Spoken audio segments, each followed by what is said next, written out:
How you doing, people?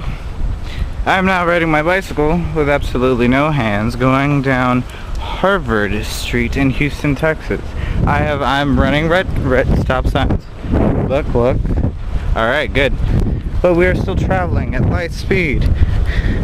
Because my Einstein, because I could do that with my legs, bitch. Alright. So you see that big ass house there? Next to this big ass house? Running another stop sign. But those two houses used to be a daycare. And I used to go to that daycare. And it was at that daycare that I first fathomed the idea of, wait, when they're having sex, I mean, this was long before we knew about ejaculation. So about when you're having sex and you need to pee, what do? What if the guy pees in her a little bit? And that was the extent of that conversation. And it's the first time that I actually fathomed the idea that I tried to conceptualize what worms did underground. And I don't know how valid that was. I mean, of course, I was only 5 years old, and okay, now there's another memory that is popping up. It was of me when I was all but the age of, I would have to say 4 or 5 actually, and I was curious about the female sex. Of course, like all young boys are, but usually doesn't happen this young.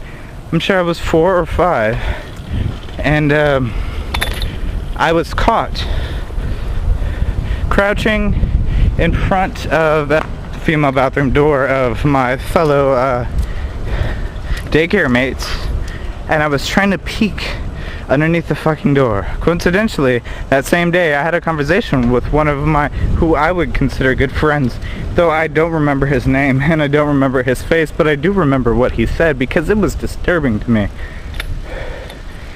He told me,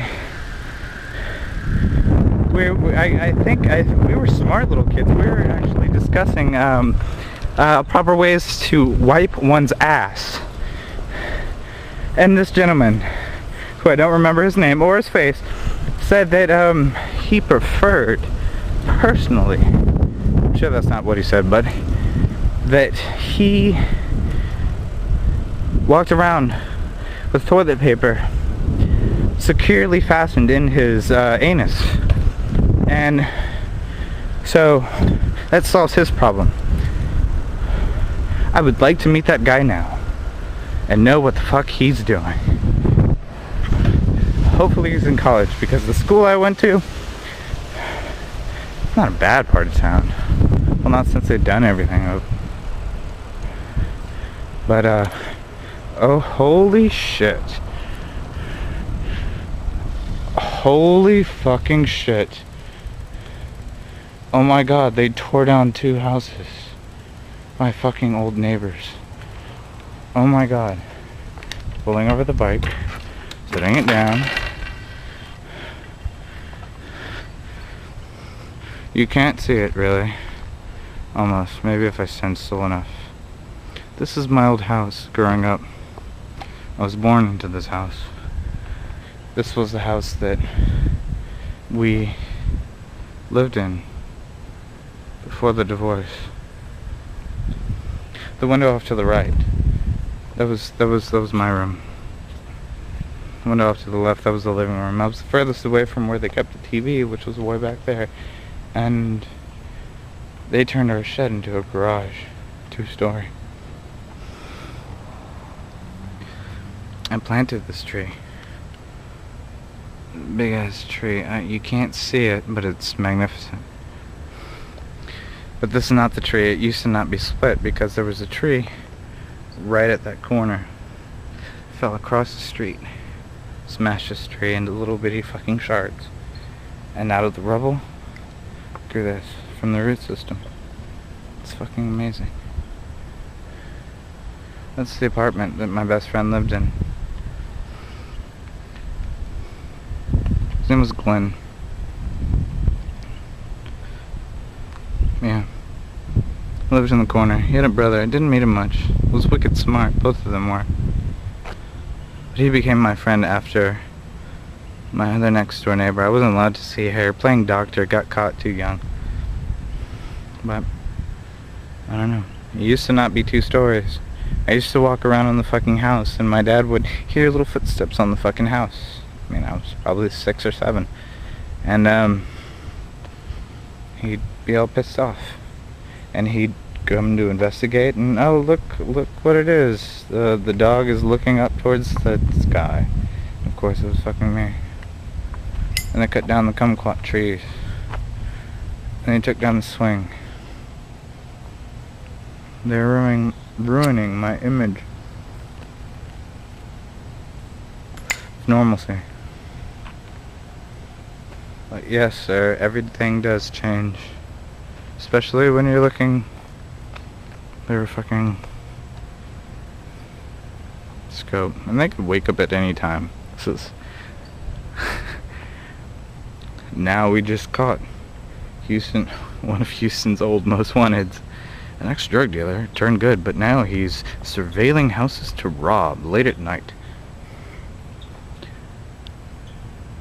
2 sisters lived here. I babysit them. There used to be an empty lot there, but now there's that bitch-ass fucking house. That lot was owned by a nice couple. I never met them. Well, I met them, but I never got to, like, actually meet their child, because it was such a little infant when I was here. It's where I used to smoke sticks. House down there. I used to have a crush on a girl that lived there. But now everything's changed. It's weird how everything changed. I moved here, moved a block down, visited him for a few times, but no longer after that. It was in that empty lot that I was speaking about earlier. It's where he broke my fucking nose with a fucking baseball. Shit, I didn't know how to play baseball. I was a year and a half younger than him. Used to be a church on the corner. It's where I used to play dodgeball at. With all the older kids in the neighborhood. Because they were fucking cool. Picking up my bike. I guess I'll go. Leave this up to you. But it's really horrible when things change.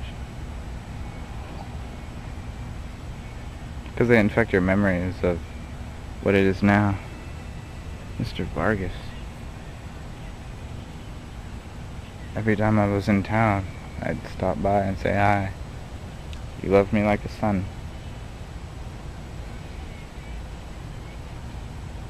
And I look to you as a father. Glenn, I hope you're doing okay. I saw you at Denny's randomly with my father. We didn't exchange much words. You were with your mom. She was looking nice. I hope y'all are doing okay. I hope you're doing good in college. You were always more socially inept than I was, and you liked me for it, and I thought you were fucking smart. A guy who made me a whistle on the top floor a long time ago, and then thinking now, if my parents knew that I was coming to visit you, they would think you're a pedophile, but you were just a really cool guy. All the people on the street. Fucking memories. This new fucking house, they used to have a beautiful fucking crack right because of these fucking trees. And it was so fun. You could pop wheelies on the motherfucking concrete. It's gone now.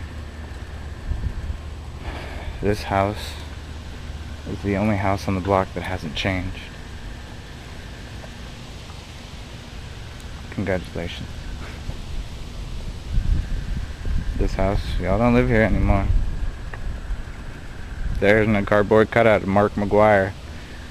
Fucking Scientologist. Fucking Tom Cruise.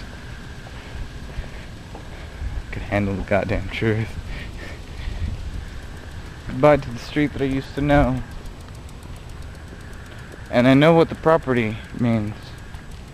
And what it meant to me. But it's not you anymore. It looks different.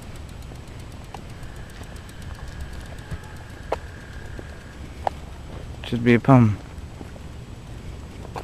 Know what you mean to me, that you look different. I have to go now.